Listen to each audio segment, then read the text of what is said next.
I knew something was wrong the moment I heard their voices behind the curtain.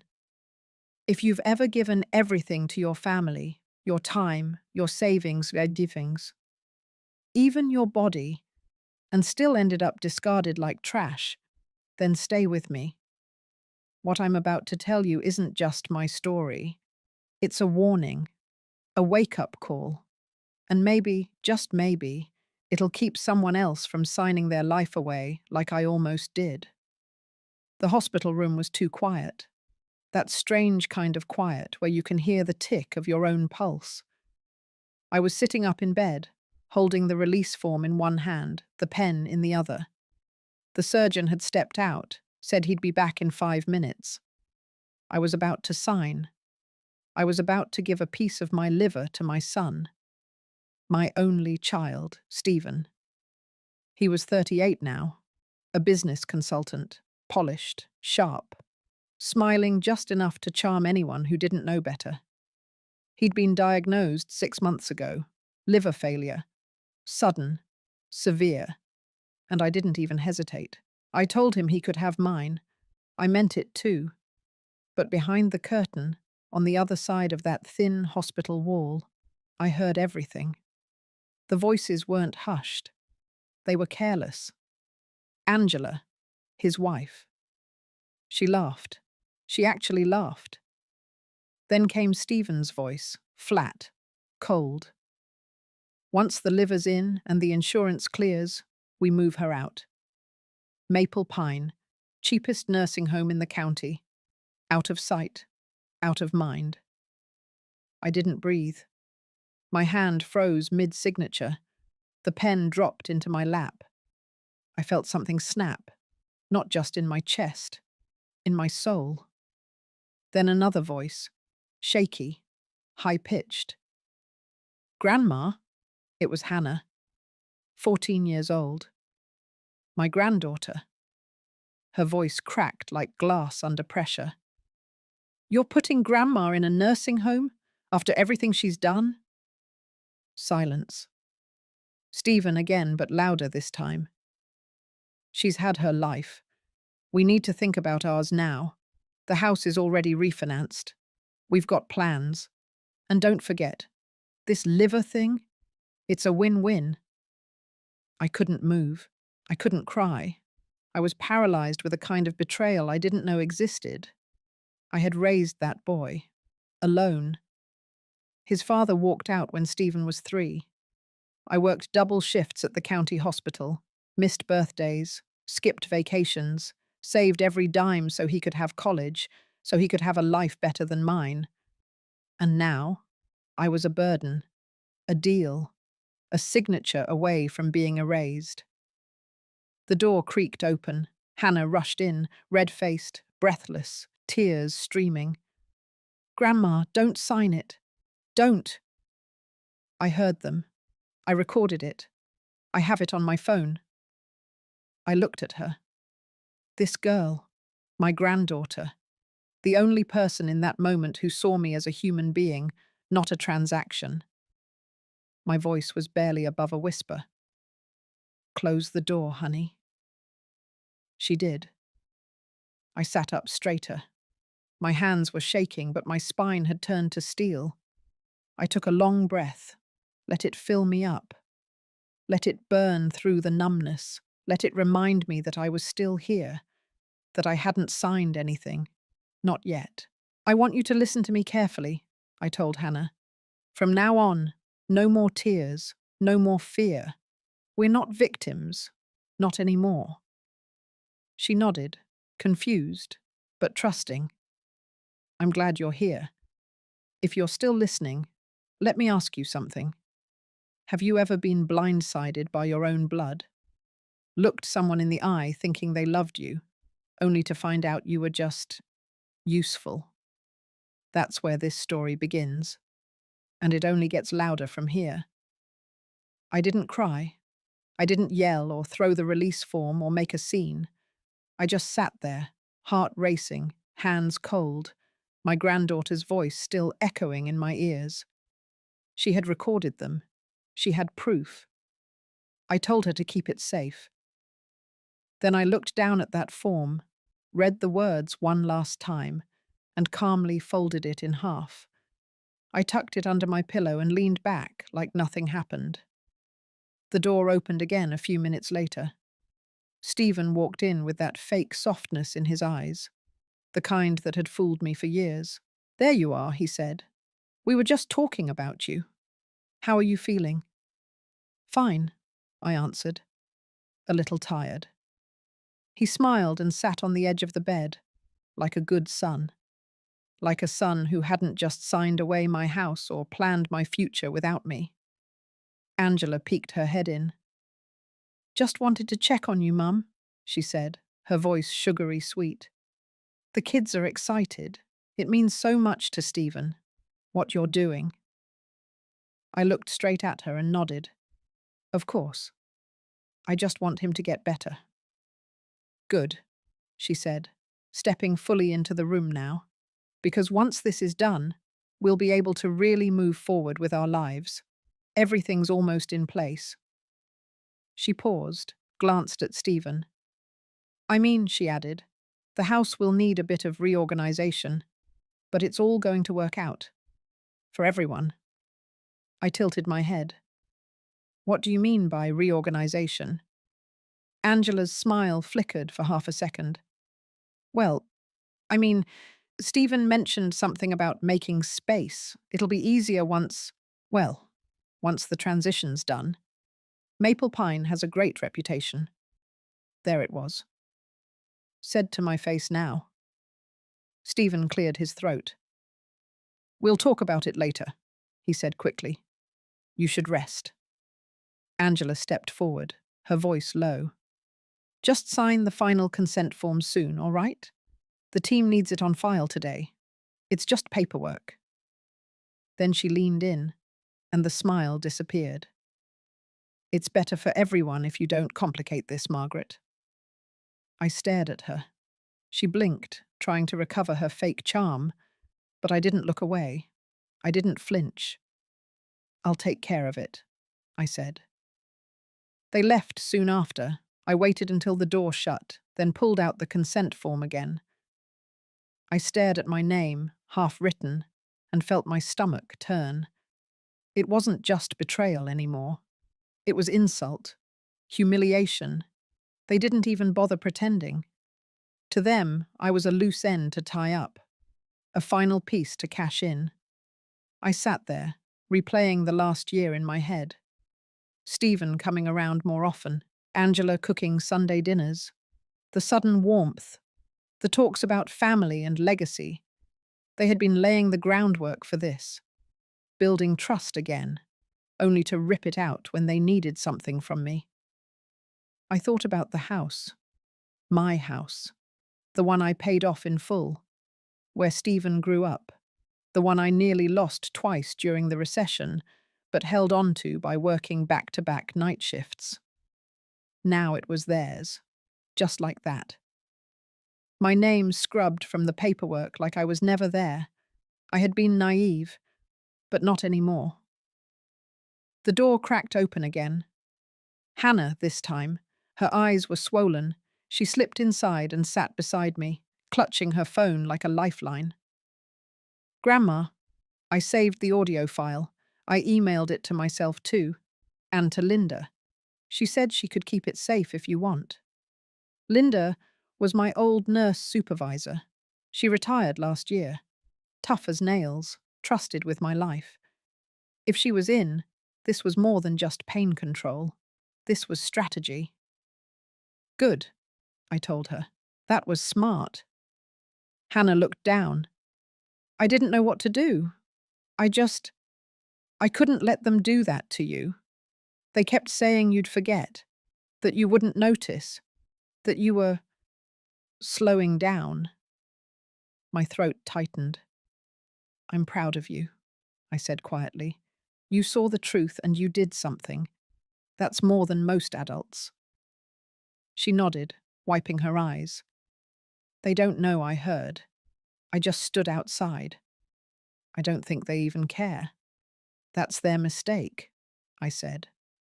I sat up fully. Pain flared in my ribs, but I ignored it. I reached over, pressed the call button for the nurse.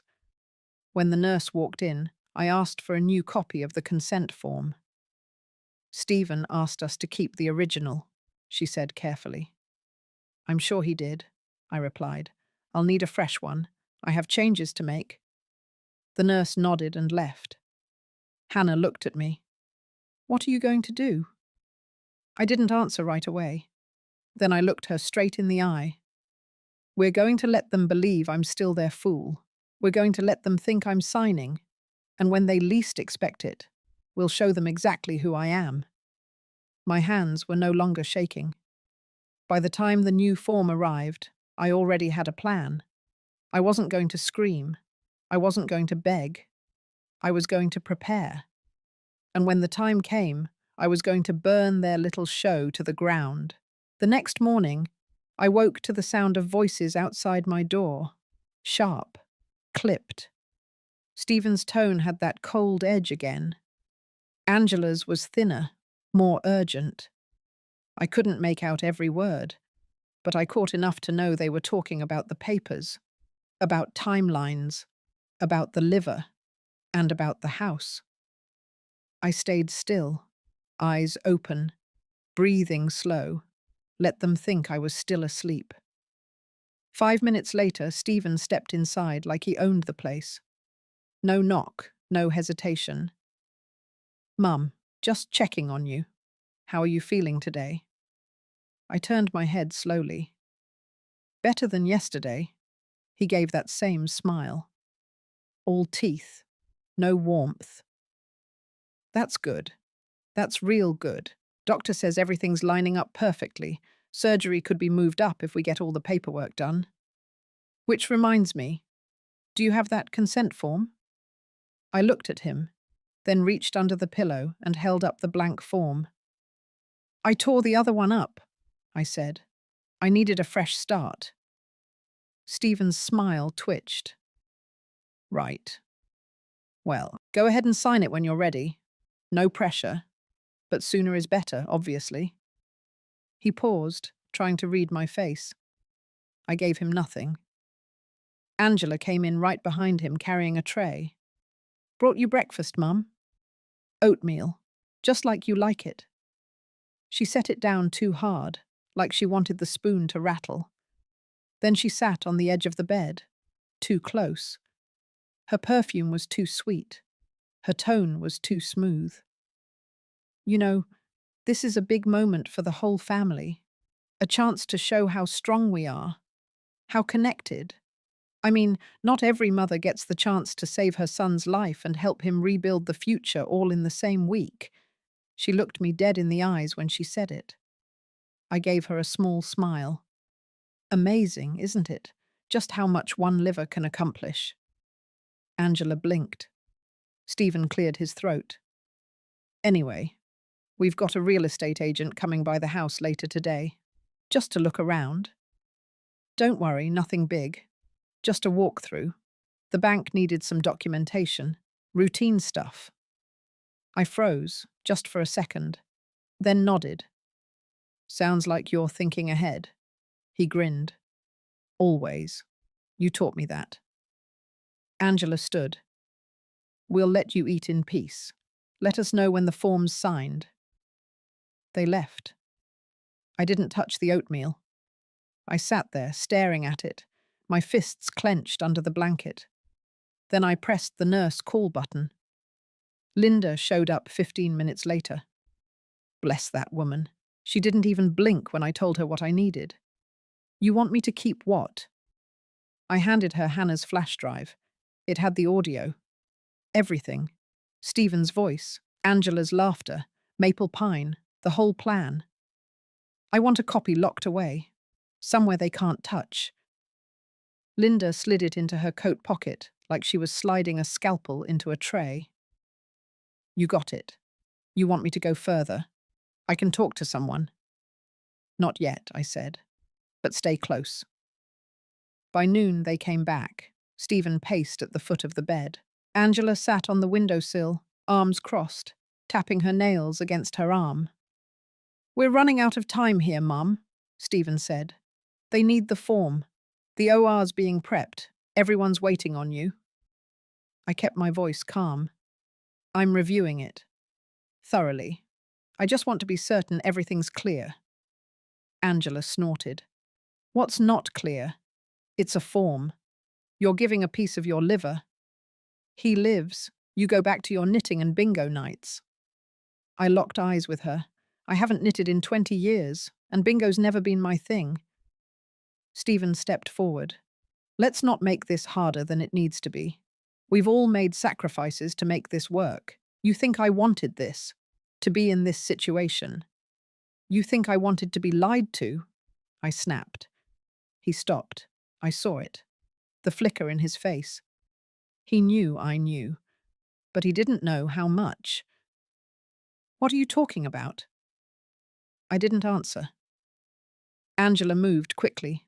Her smile was gone. She's stalling.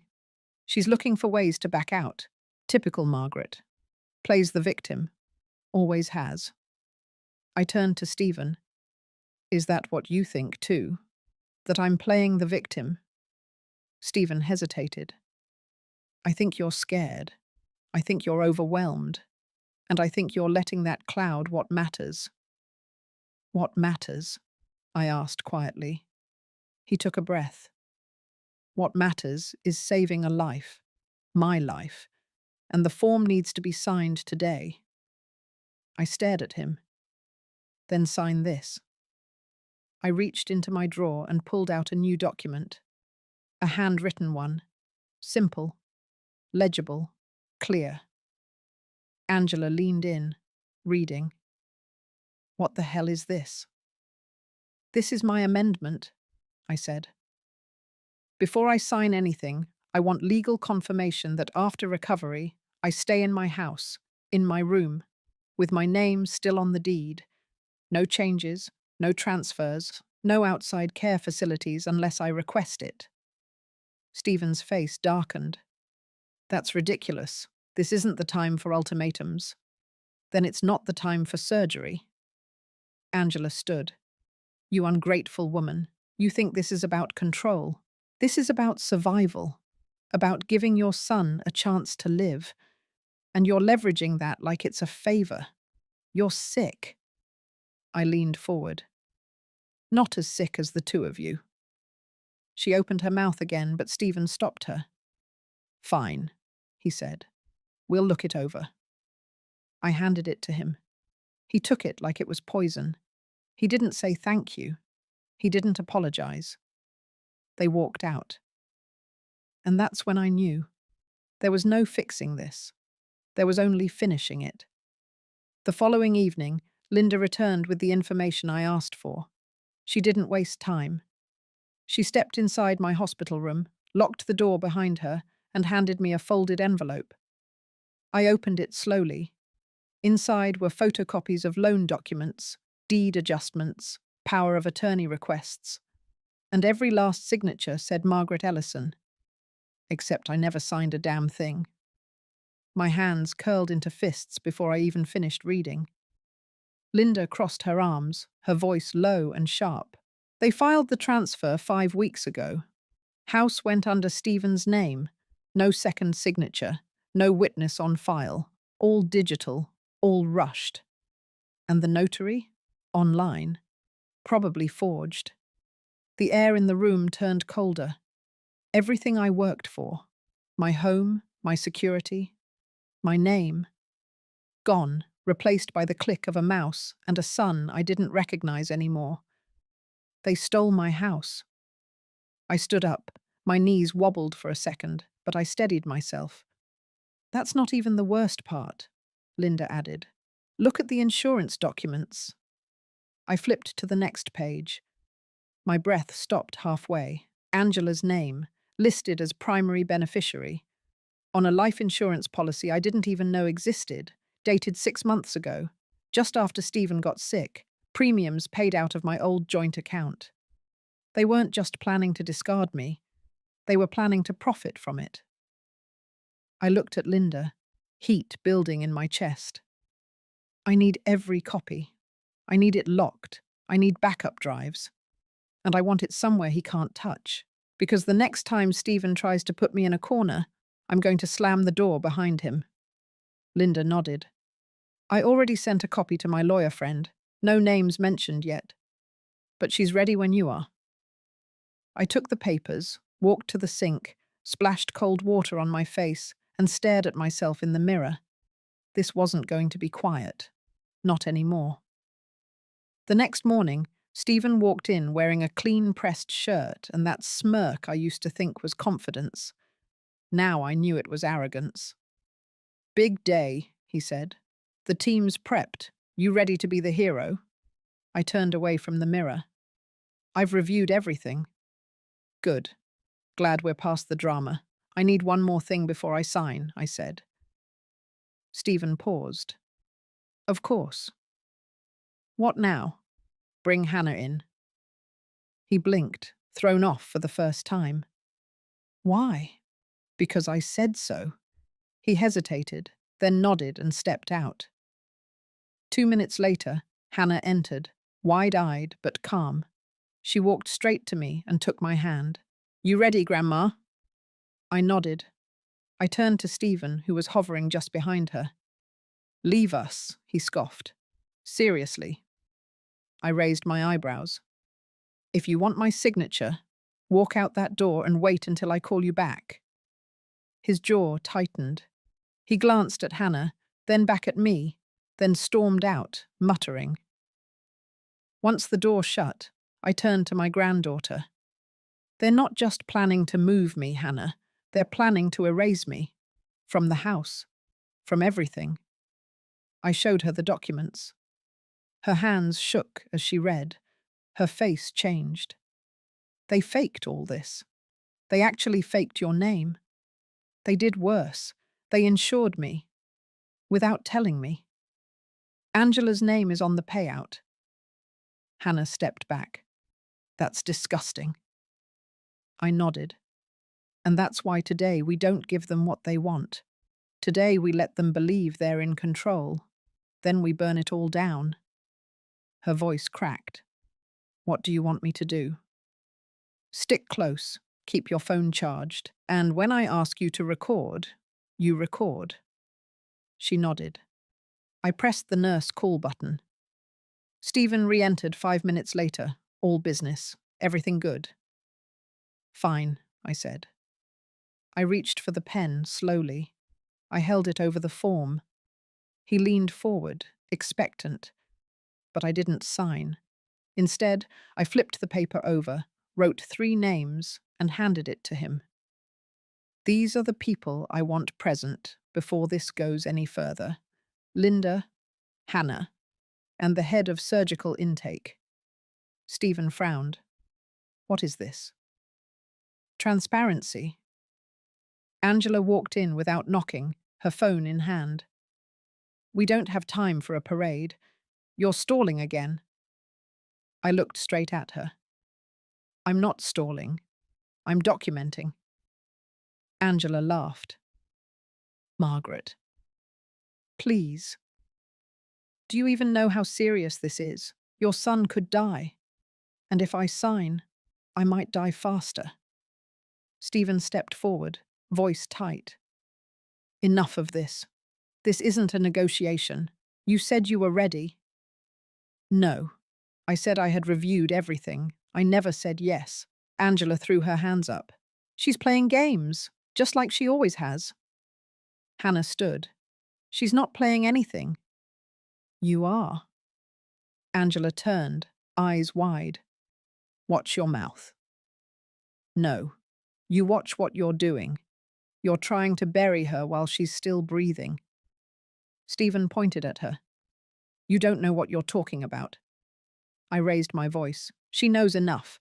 She knows more than you realize. Because while you were busy writing me off, she was listening, recording, watching, and she has all of it saved." Stephen's face went blank. "What are you saying?"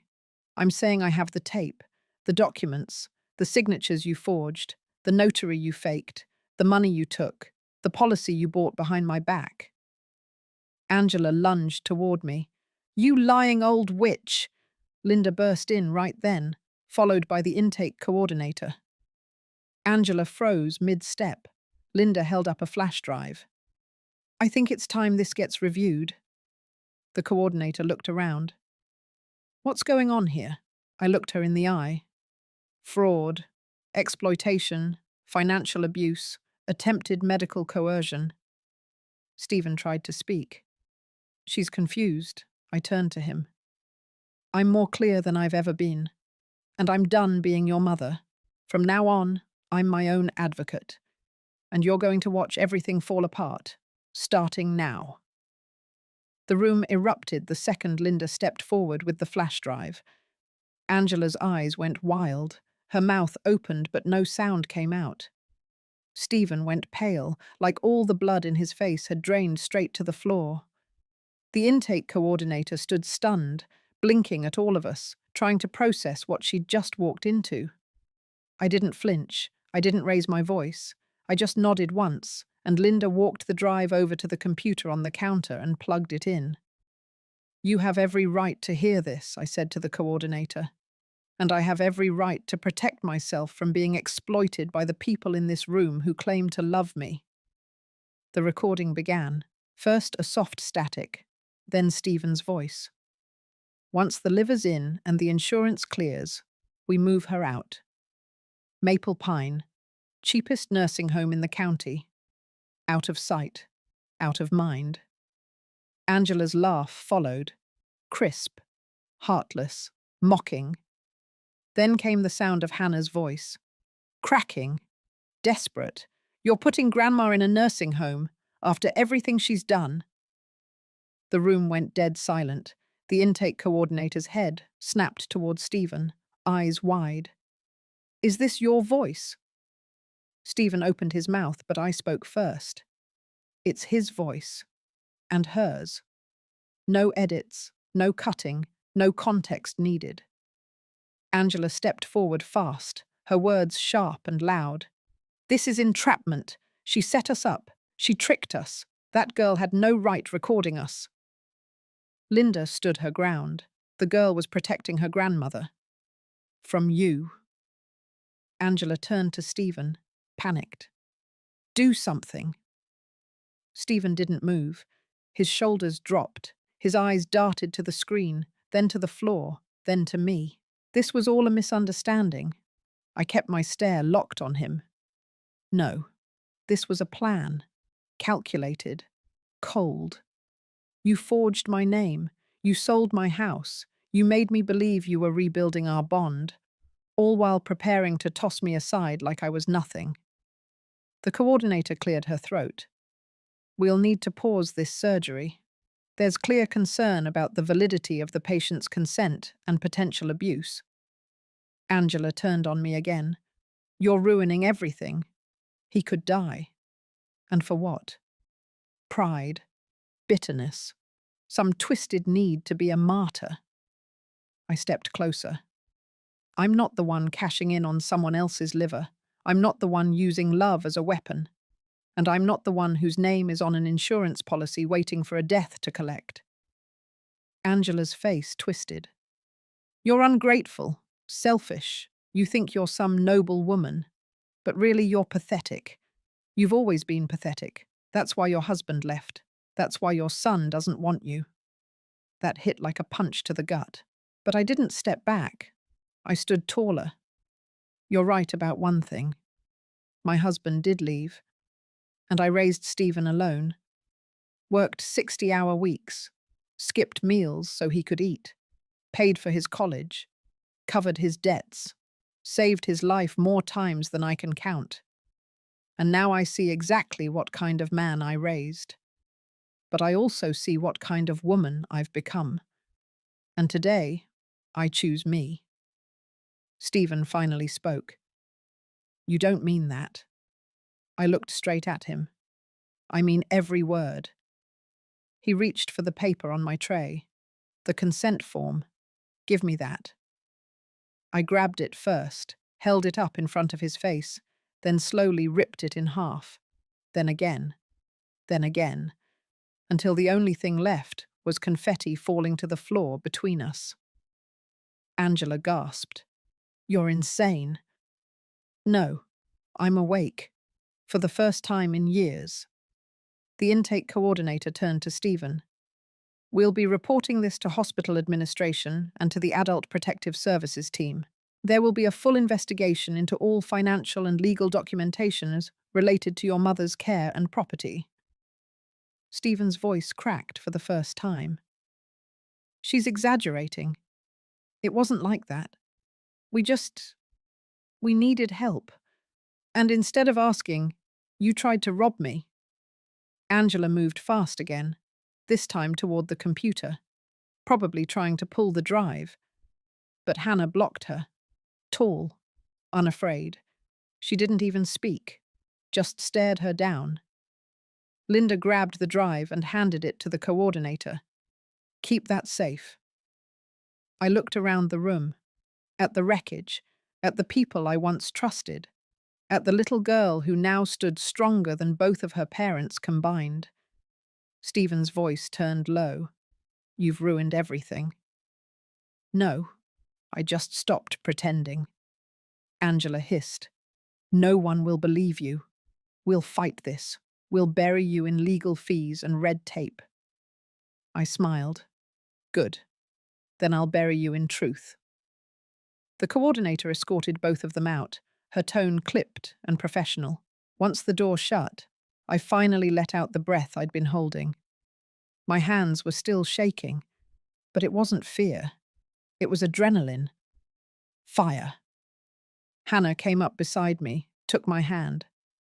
"Grandma," I squeezed her fingers. "Thank you. For being brave. For standing by me." She blinked, holding back tears. "I always will." Linda sat down in the chair across from me, arms crossed, a half smile pulling at her face. "That was something else, Margaret." I nodded. That was just the beginning.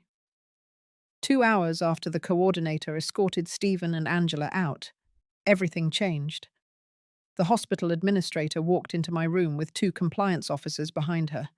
No smiles, no pleasantries. They asked me to confirm my identity, then closed the door. "We've reviewed the audio," she said.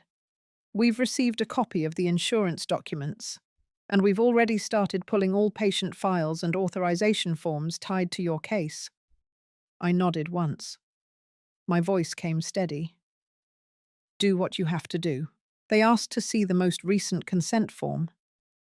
I held up the shredded pieces still sitting in the trash bin next to my bed. "That's all that's left of it." The administrator nodded. "We're pausing your case indefinitely. No surgery will move forward under current conditions. And if we confirm what we suspect, this will move beyond hospital policy. It may involve law enforcement." I felt something settle in my chest. Not peace, not yet, but something like weight lifting, just enough to breathe fully again. "Thank you," I said. By the time they left, news had already rippled through the floor. Nurses glanced in when they walked past, their expressions different now. Not pity, not avoidance. There was something else in their eyes now. Respect, recognition. Stephen didn't come back that day, but Angela did. She barged in like she owned the room, eyes wild, phone in hand. "Do you have any idea what you've done?" I didn't move, didn't flinch. "You've humiliated him. You've destroyed this family. You think that flash drive means anything? It's not even admissible without consent." I looked at her, slow and cold. "You really think this is about legality, about files and signatures?" She laughed, sharp and ugly. "What else is it about then? Your little revenge fantasy. You want to feel powerful. Fine. Go ahead. Take your bows." She stepped closer. "But you better be careful. Because people like you don't win. You end up alone. Old. Forgotten. While the rest of us move forward and leave you behind." She leaned in too close. You think Stephen's the only one who wants you out of the way. You think your neighbours want to see you dragging your walker through their yards. You're just an old relic clinging to property and guilt. That's all you've got left. I looked at her, held the silence just long enough. I see you now, clearly. I see exactly what you are. Angela blinked, confused. You wear my son like a puppet. Pull his strings, tell him who to love and who to erase. You smile when you steal. You laugh when you lie. But the truth is, you're afraid. Because no matter how much you manipulate him, you will never have what you want most.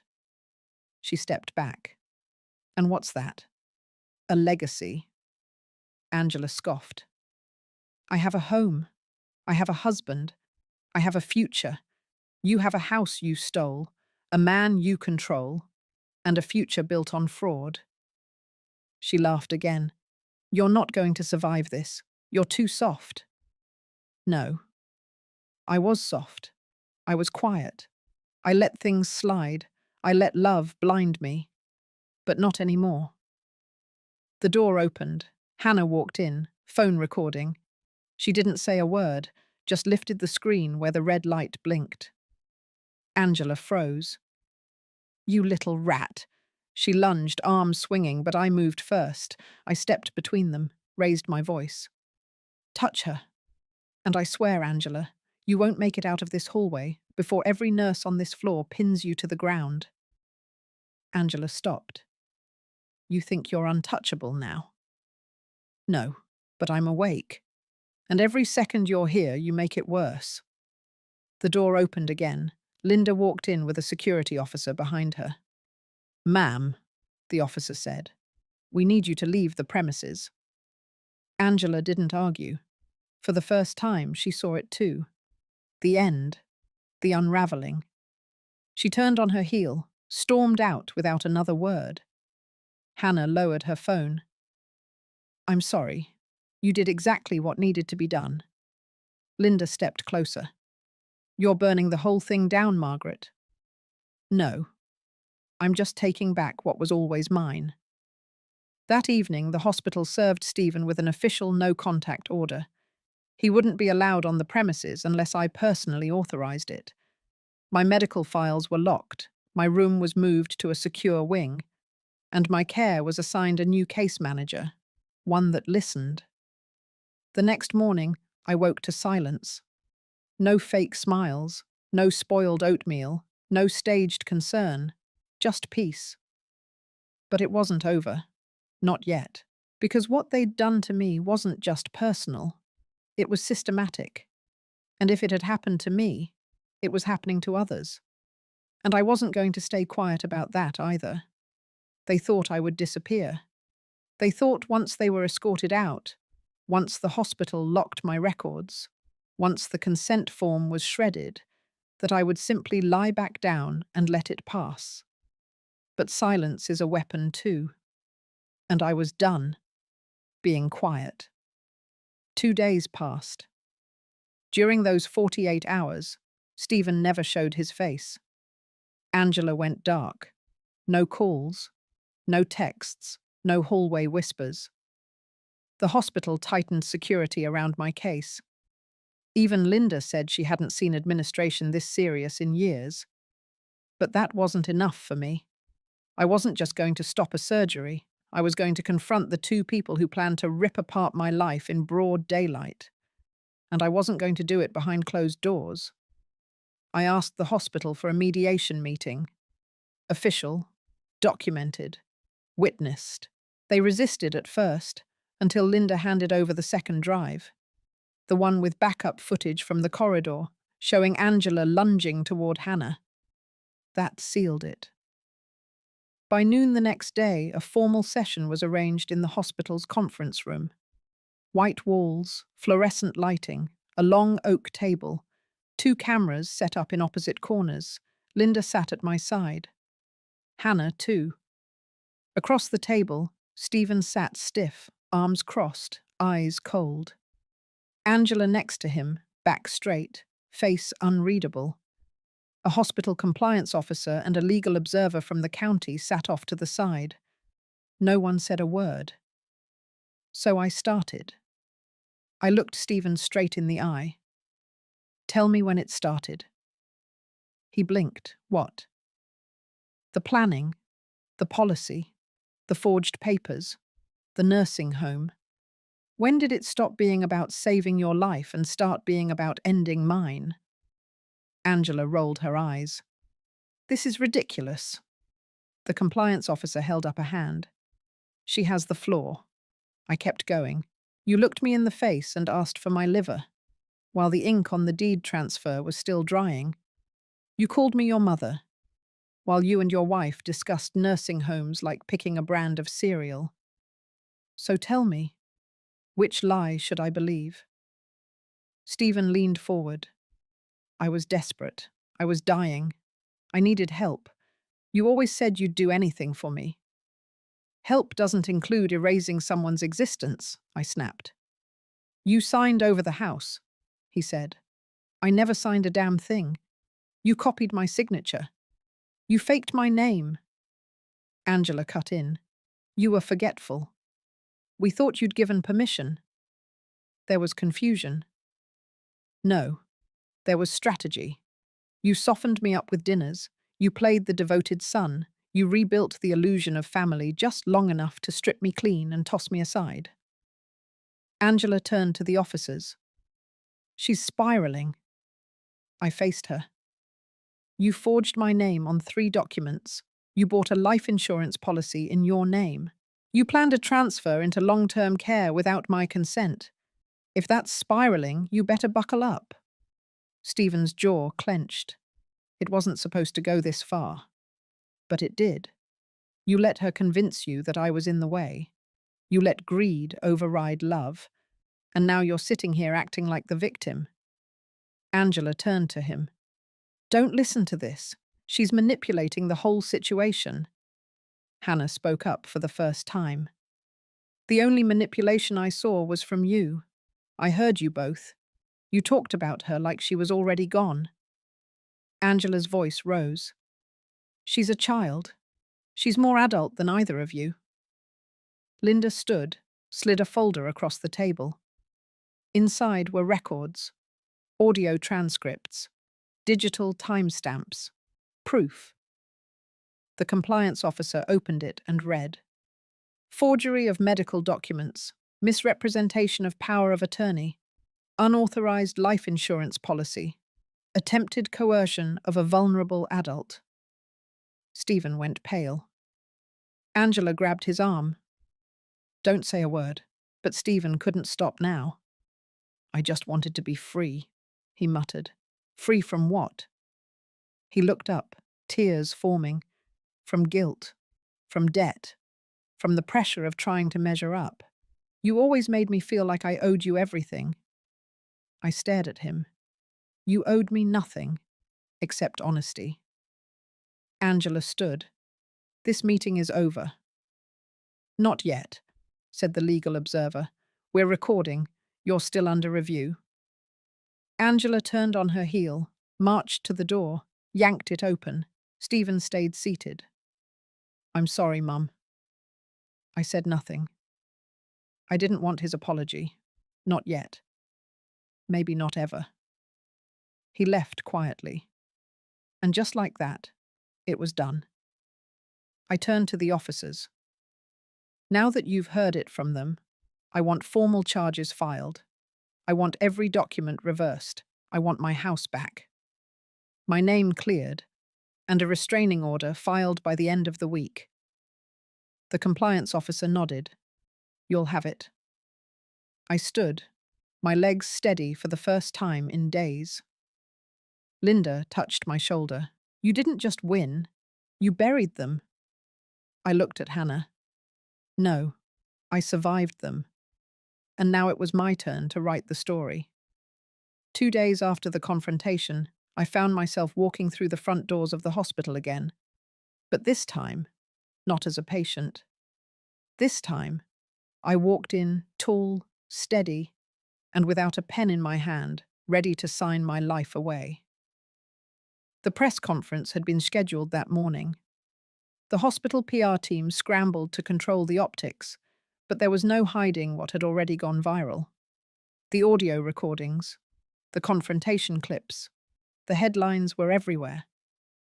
Elderly woman exposes son and daughter-in-law for exploitation. Hospital halts surgery.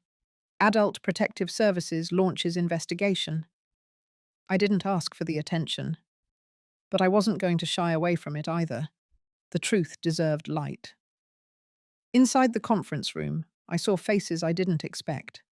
Nurses, patients, staff who had seen me in the hallway for years without saying more than good morning. And now they stood, nodding as I passed, quiet but alert. Linda stood at the front, clipboard in hand, watching everything. She gave me a single nod. Hannah sat nearby, her back straight, eyes locked ahead. Not a child anymore. Not today. When I stepped up to the podium, the murmurs stopped. I looked across the room, then down at the pages in front of me. I didn't need them. The people who were supposed to protect me tried to discard me, my own blood, my only child. And they didn't use force. They used trust. That's the weapon no one sees coming. I paused, let that sit, then continued. They counted on my silence, on my age, on my need to keep the peace. But when peace is built on lies, silence becomes complicity. And I refuse to be complicit in my own destruction. From the back of the room, someone clapped, then another. It spread like fire. After the event, a journalist followed me to the hallway. Mrs. Ellison, we've confirmed the restraining order has been filed. Stephen and Angela have been served. What are you hoping happens next? I didn't stop walking. Justice, clarity, and space. They didn't need me to elaborate. Later that afternoon, the news broke that Stephen had been terminated from his consulting job. His name was being reviewed for professional misconduct. Angela had gone silent online. The house, now back in my name, had a lawyer assigned to block any further unauthorized action. I didn't celebrate with champagne or victory dances. I went home. I walked through the front door alone. And I sat in my old recliner, the one Stephen said made the living room look cheap, and I breathed in silence that didn't feel lonely. That night, the doorbell rang. I opened it expecting Linda or one of the investigators. It was Stephen, standing there, alone. Dressed in clothes he didn't look comfortable in anymore, face tired, eyes dimmer. He didn't say a word. I stepped aside. He walked in slowly, looked around like he didn't recognize the place. It feels smaller, he said. No. You just feel bigger when you think everything belongs to you. He looked at me, took in the line of my jaw, the way I didn't waver. I messed up. That's too light a word. He nodded. I thought if I could just get through this, get the money, get the house, I could breathe again. I didn't know I was drowning you to stay afloat.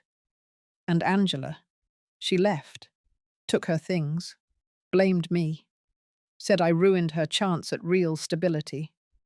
Did you love her? I did. I don't know what I feel now. We stood in silence. Then he reached into his coat pocket and handed me an envelope. I didn't take it. What is that? My written confession. Every step, every lie, names, dates, the insurance details. I want to give it to the authorities myself. You won't have to fight me anymore. I still didn't reach for it. Why now? Because for the first time in years, I saw what you looked like when you stopped making yourself small for me. I saw what real strength is. And guilt. That too. I nodded once. Put it on the table. He did. He turned to leave. When he reached the door, I spoke again. You were my life's work. I gave up everything so you could become more than the man your father was. I never wanted a thank you. I only ever wanted you to be decent."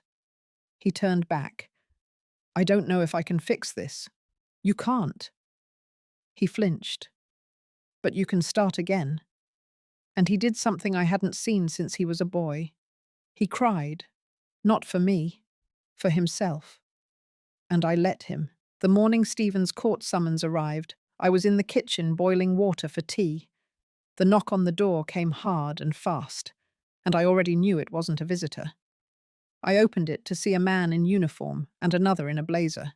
They said my name, handed me a sealed envelope, and informed me that I would be notified of the hearing dates as a primary witness. Then they turned and left. I stood there for a moment, envelope in hand, watching the sun rise through the trees. The air was sharp, the kind that cuts through you, not to harm, but to remind you that you're alive. I didn't feel relief. Not exactly. It was something more exact, more final. It wasn't over yet, but it was finally in motion, something irreversible. The indictment listed 3 counts: fraudulent signature of property documents, coercion of a vulnerable adult, attempted financial exploitation. Angela was named directly in the second and third charges, Stephen in all 3. I sat at the table, unfolded the papers, and read each word with still hands. I didn't need to highlight anything. I had lived every sentence. Later that day, Linda called. "They've requested you come in to finalize your witness statement. Bring everything. Audio files, written timelines, even the receipts Hannah pulled from the trash." I told her I would. When I arrived at the office, I didn't go alone. Hannah came with me, carrying a box in her arms filled with every piece of evidence we had collected over the last 3 weeks. Her shoulders didn't shake, her voice didn't crack. She looked like a woman, not a girl. And I knew that no matter what happened next, she had already crossed into a different chapter of her life. In the room were 3 investigators, 2 legal reps, and a court-appointed psychologist who had been asked to evaluate my mental state, just to ensure the report could not be challenged later on. After 2 hours of questions, cross-referencing timelines, reviewing medical records, and playing the audio recordings again, the lead investigator turned to me. "Margaret, you are officially listed as a protected party under this investigation. There is no burden of proof left on your shoulders. They've done it all themselves." That night, the story made national news. Hospital blocks surgery over elder abuse scandal. Son and daughter-in-law face felony charges. Victim speaks publicly, becomes symbol for justice reform. People I hadn't heard from in years started reaching out. Women from my old nursing shifts, distant relatives, strangers. All saying the same thing. I thought I was the only one. But I wasn't interested in being anyone's symbol. I didn't need to be a headline. What I needed was one thing only: accountability. And that came 4 days later, when I received the final notification. Angela had been arrested after attempting to empty a private joint account she shared with Stephen, an account listed in the investigation as being funded by the refinancing of my home. Stephen, under pressure, had turned over additional documents, emails, text messages, everything pointing directly to Angela as the one who initiated the insurance application, forged my name on the first notarization, and instructed Stephen to push for the medical consent. He folded under her weight, but that didn't absolve him. When the doorbell rang again, I wasn't surprised. It was Stephen. No press, no suit, just him. He didn't ask to come in. He simply stood on my porch with his shoulders collapsed and his eyes red. I waited. "She's gone," he said. "I know. She used me. You let her." He nodded. "They'll take everything. My license, my career. They should." He winced. "You're right. There was no fire in his voice now, no manipulation, no mask. Just a man who had built his life on lies and finally realized it was made of dust. "I made a mistake," he whispered. "No, you made choices. You looked your own mother in the face and saw profit, not a person. You walked into my home and saw property, not history. You heard my heartbeat and timed it like a clock winding down. That isn't a mistake, that's intention." He didn't respond. He held out another envelope. I didn't take it. "It's a letter for Hannah. She deserves more than I gave her. Then leave it on the step." He did. Before he turned to go, he looked at me one more time. "I don't expect forgiveness." "Good. Because I'm not offering it." He nodded, once, and walked away. When the hearing date came, I sat on the front row with Hannah beside me, Linda behind us. A row of strangers from the community filled the other seats, some there to support, others just curious. But none of them knew the whole story. Not the way I did, not the way I lived it. The judge entered. The room stood. And as the first prosecutor rose to speak, I looked at the two empty chairs at the defense table. Stephen and Angela were not there. Their attorneys entered a plea agreement just hours earlier. Stephen would avoid jail, but surrender all claims to the house and pay restitution through community service for elder care programs. Angela would face trial. Her charges had compounded when investigators found her involved in two other insurance schemes in neighboring states. The judge asked me if I had anything to say. I stood, walked to the microphone, cleared my throat. "I came here today not for revenge, not for attention, but because I wanted the truth documented. I wanted a record that could not be deleted or spun or silenced. I wanted it known that I gave everything to my family. And when they tried to erase me, I chose to fight instead of disappear." I paused. "And I'm still here. That's what matters. I'm still here." 3 days after the plea deal was finalized, I received a handwritten note slipped through the mail slot. It wasn't in an envelope. Just folded once, no return address. But I recognized the handwriting immediately. I opened it slowly, the paper creasing along my fingers. It was from Stephen. He wrote that he wanted to speak in person. Just once. No lawyers, no cameras, no scripts. He asked for 20 minutes of my time to say what needed to be said. I sat at the kitchen table, read it twice, then placed it on the counter and walked to the window. Outside, the sky was heavy with clouds. Still, quiet, expectant. I didn't reply. I didn't have to, because by sunset, I knew he would come anyway. And he did.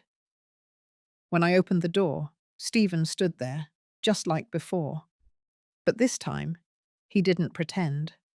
No polished shirt, no false charm, just a man stripped down to what was left of him, tired, deflated, real. I didn't say anything. I turned and walked back inside. If he had the nerve to show up, he could follow. He did. We sat in the living room, the room he once said looked outdated, the one he'd planned to gut for resale value. Now it was just quiet, still smelled like lemon oil and old fabric. Stephen looked around, then at me.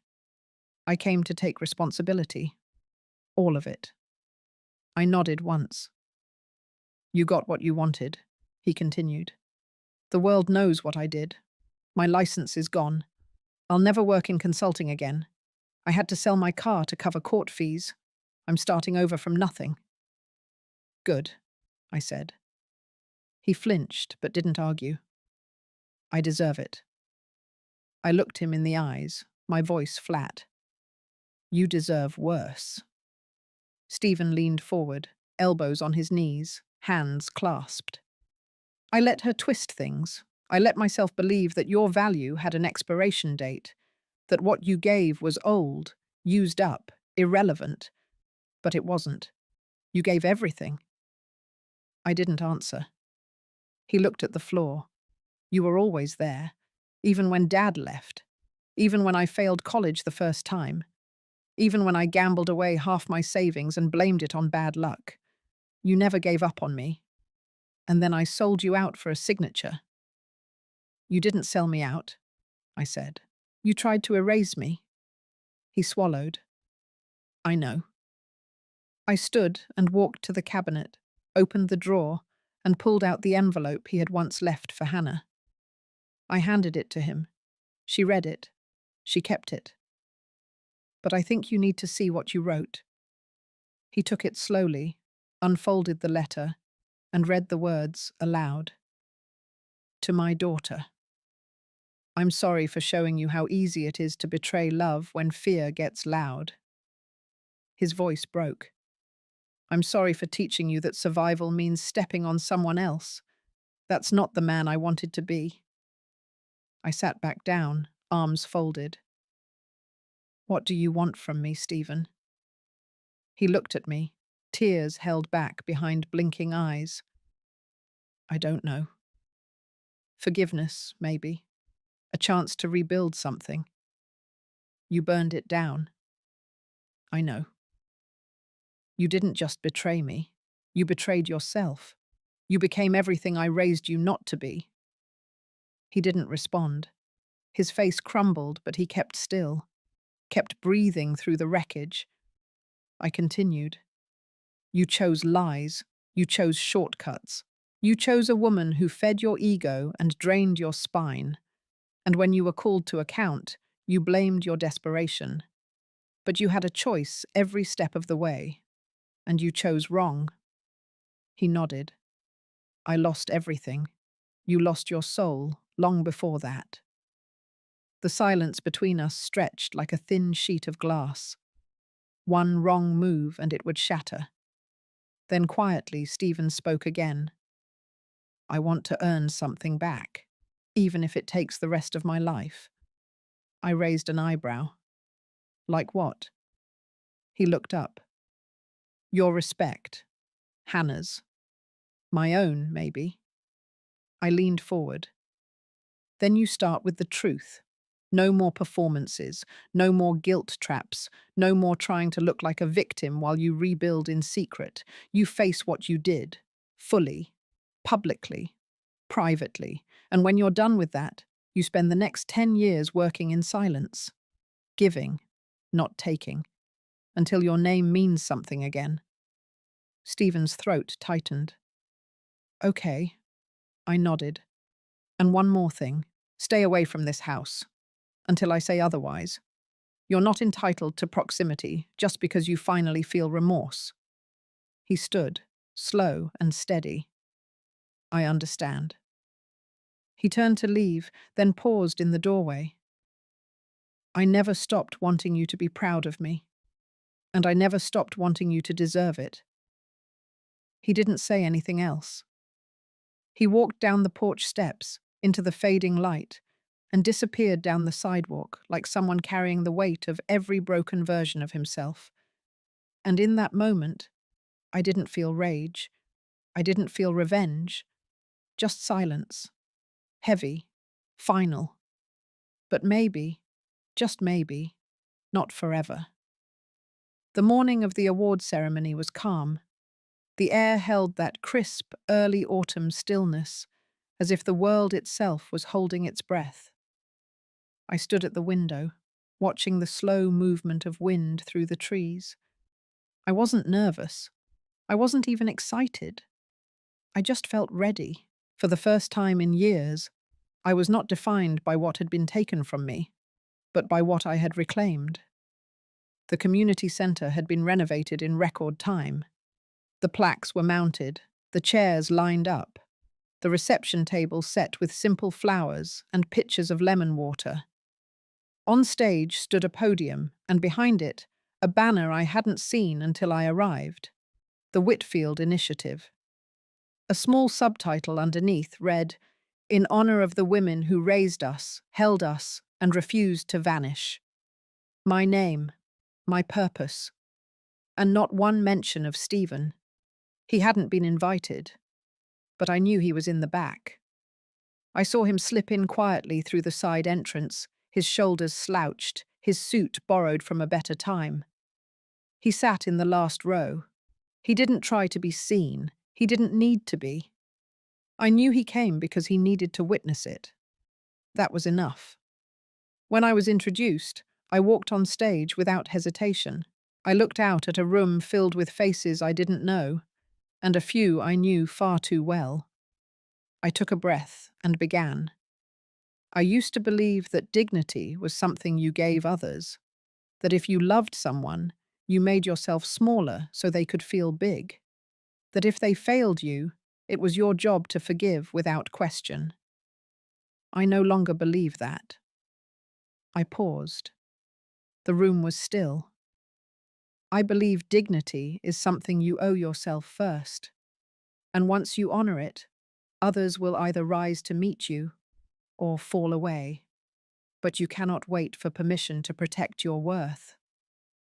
There were no cheers, no applause, just deep silence, the kind that said, "We hear you." After the speech, people lined up to shake my hand.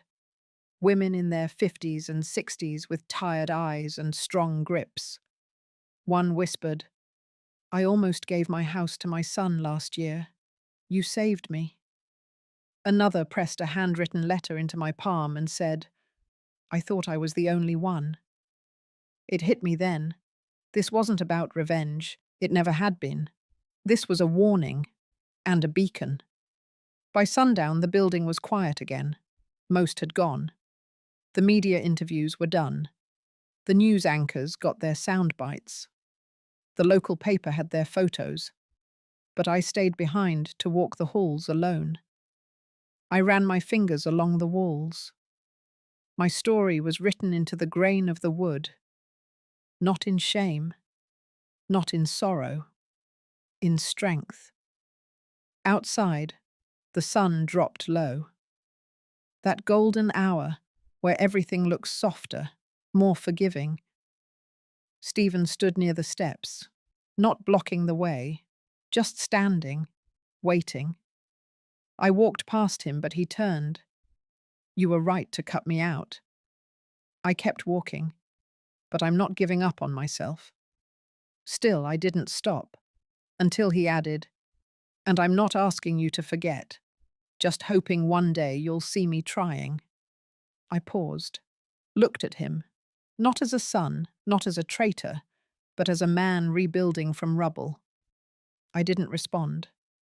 Some wounds don't need words. Some peace doesn't need permission. I walked to my car and drove home. That night I made tea and opened the window. The wind felt different, light, clear. I was no longer hiding. I had told the truth. I had reclaimed my name.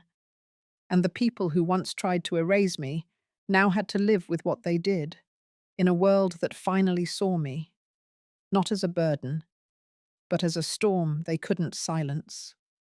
And somewhere in that quiet, I finally let go. Not for him, for me. If this story touched something inside you, you're not alone.